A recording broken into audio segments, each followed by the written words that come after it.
And no one would think that this is impossible. That's how they're getting away with this. Why are they doing this to me?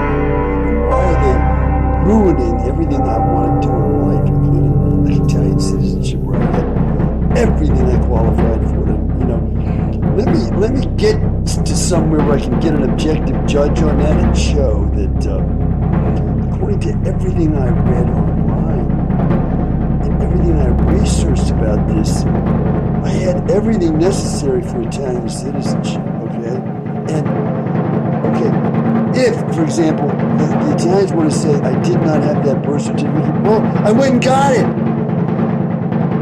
The embassy told me you got to reconstruct that birth certificate the way people did after World War II from that area of Italy where your grandfather was from. Where all records were destroyed. All the people who lived there had to go get their birth certificates reconstructed after World War II. Now you got to do it. Well, I did that. I paid a lawyer and we did it, and we got the birth certificate. Still, we didn't get the citizenship. So why is it that everything for me goes wrong? And I'm saying, why do I have this weird cough and so on? I'm saying, believe it or not, there's been a concerted effort by the secret police of the United States of America to make me this way, to destroy me. Because if I were a credible person, as successful as I ought to be out in the world, I would then be a credible witness against them in crimes they've committed. And that's as much as I'm going to say. And I'm going to say 100%. This is what's happened to me in my life. This is an atrocity committed on me by the United States of America, and I can prove it. If I can get to the right people, and I'm going to have to get out of the United States to get to the right people to make these proofs. 100%. So, I'm like everybody else. I start feeling like I got a cough, and I think, oh, what is it? What's causing me this cough? What kind of physical ailment? But after years of this, seeing how unscientific the thing is, how the thing has baffled doctors, and some doctors have told me this, there's nothing wrong with your lungs and so on. Finally, I put the thing together like this. It's taken me a lifetime. Well, I'm at the end of my life now, and I'm going to prove that these things about me are true. That I am no person who can't get along with others, or I mess up under pressure. I am nothing of the kind, and I'm going to prove that. So, bad guys, look out. I am coming after you. And my quote on this is from that movie, Witness, where the policeman played by the guy who was famous in Star Wars,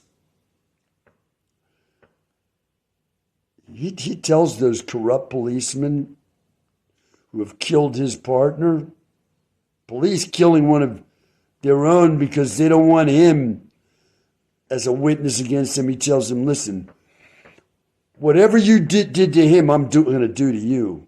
He said, I'm coming after you. No, you're not coming after me. I'm coming after you. That's what that movie tells me as a model for this kind of a situation. And that's the truth of the matter. I'm coming after the bad guys now at the end of my life, and I'm going to prove that these things I'm saying, as extravagantly impossible as they seem, they're all true.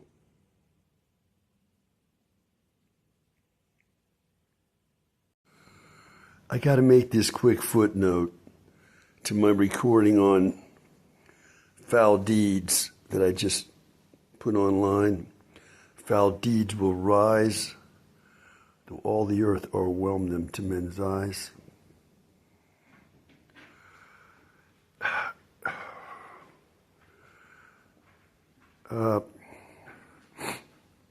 My Italian grandfather came to visit our family when I was 12, I guess. The way someone descended from Sephardic Jews who had become pigs. That's the word used for them in Spanish. That means secret converts to Christianity who were still practicing Judaism in secret, okay? He tells the man of the year, who's a medical doctor, that he's there because, here's the way he said it, I got to the gas. Okay, but I was with him the whole time. He was visiting me the whole time. I had 4 siblings, and they were not interested in him. I was with him every minute. Because as it turns out, he's got to be my biological father. That's why I was with him, and that's why we had our relationship, the warmth of it and the strength of it. Even though we only saw him for a few hours each year on one day of the year. So he's saying that he came down because he had some problem with gas, okay? And we have this bizarre death of my step-grandfather that looks suspicious to me as a 7-year-old from the minute I hear about it. Okay? So what am I saying? I'm saying that grandfather came down to visit me because I was his son, and his reason for coming down, he's got to the gas. He's saying that he was on to the murder of my step-grandfather, which was not considered a murder, but I'm saying was a murder, and America's Man of the Year may have committed that murder himself or with the help of others. Okay? And this is what the grandfather's saying. He's saying that the Man of the Year probably bought gas up there in Pennsylvania when he went up there to commit that murder. He got to the gas, okay? So he probably bought that gas with a credit card, and there's probably a record somewhere of that credit card sale. That's when credit cards were just starting to be used. So I'm tempted to go on talking, because I had this relationship with this young woman in the halfway mental prison house I was in from 1988 to 1991. And she told me that she had this disease called genital herpes, okay?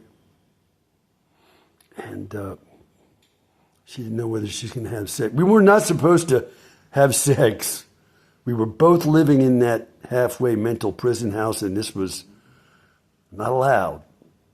Any kind of personal relationship like that between us was forbidden. We went and had the relationship anyway, and I gotta say, I had sex with her whenever I wanted for a period of months, and I never caught any genital herpes. And then very, very near the end of that relationship, the way it bizarrely came to an end,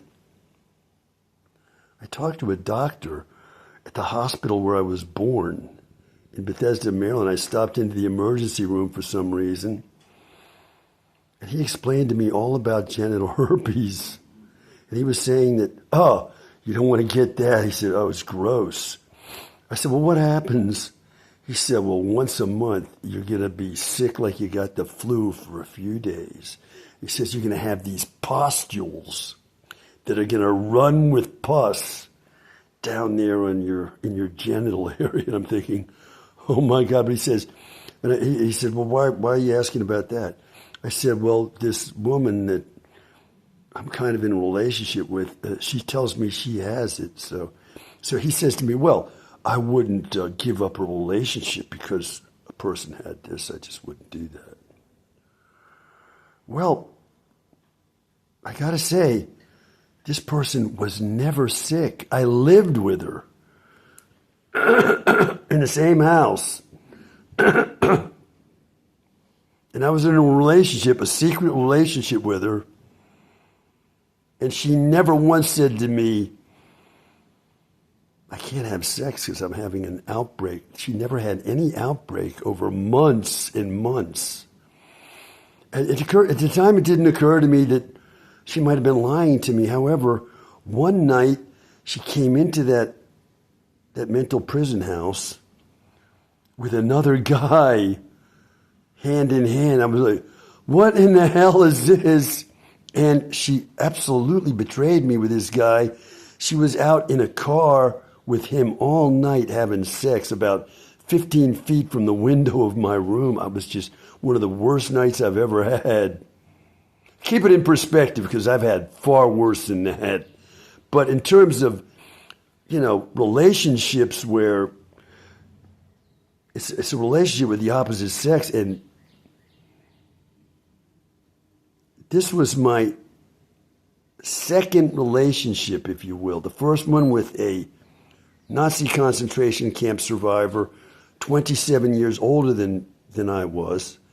And now this second one with an inmate of the halfway mental prison house where I was an inmate. And see, both relationships they're not relationships, right? I should not have been carrying on with that woman 27 years older than I was. And it wasn't like we were going out, we're going to get married or anything, right? And I shouldn't have been carrying on with the woman in the halfway prison house, right? Well, after all the bizarre things that went on happening to me throughout my life, I started saying to myself, wait a minute. This woman who came into the house like that, she came in. And I said, first of all, why is this nice-looking woman interested in me, first of all? She came into that house as an inmate after I'd been there a while. Toward the end of my stay there, and she's coming on to me. I can't believe this, right? She's nowhere near what Bashuasi is, but at that time she was, wow, what is this? So years and years of thinking about this, I started thinking, look, everything I've been saying and noticing about the secret police in me in the United States and America's Man of the Year, I'm saying, she told me she had this disease and she didn't have it. And then she betrayed me in a way that I'm sure was part of a plan. I know how paranoid this sounds, a plan to make me flip out because I was doing so well.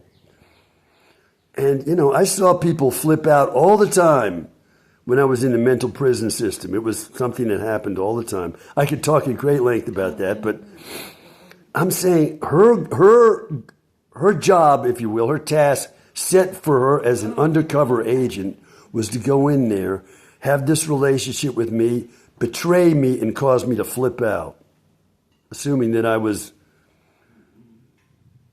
actually suffering from one of those severe mental diseases, which I wasn't. So I did not flip out. And shortly after that, I left that place. Now, I got these two stories here. And what I'm saying is, I'm saying all these things about the secret police of America. I'm even saying that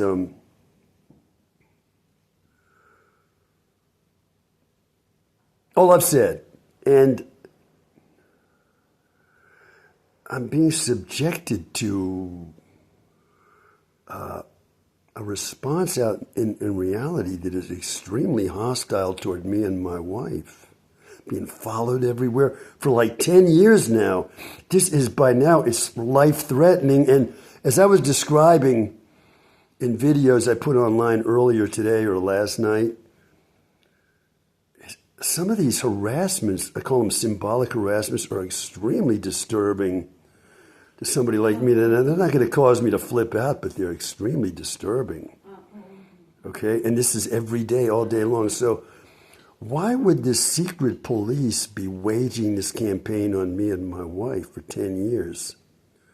Why would they be doing that? And